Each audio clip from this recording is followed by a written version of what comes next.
everyone सबैजनालाई नमस्ते today I went to लिङ्ग भैरवी देवी टेम्पल जुन चाहिँ अहिले एकदमै फेमस छ यो चाहिँ वसुन्धरामा स्थित छ म चाहिँ मेरो मम्मीसँग गएको थिएँ आज we enjoyed a lot we did meditation अनि हामीले पूजा पनि गऱ्यौँ एकदमै रमाइलो इन्भाइरोमेन्ट छ तर हामी सबैले थाहा हुनुपर्ने एउटा इम्पोर्टेन्ट कुरा चाहिँ सेयर गर्नु मन लाग्यो मलाई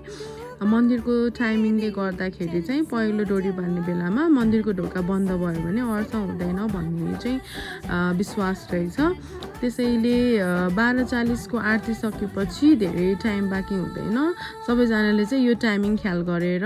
यहाँ भिजिट गर्नुहोला हजुरहरूले पनि रमाइलो गर्नुहोला मेडिटेसन गर्नलाई चाहिँ एकदमै शान्त इन्भाइरोमेन्ट छ प्लस यहाँ फोटो खिच्न अनि टिकटकहरू बनाउन पनि थुप्रै मान्छेहरू आउनुभएको थियो रमाइलो लाग्यो I went with my mother in today's day out thank you for watching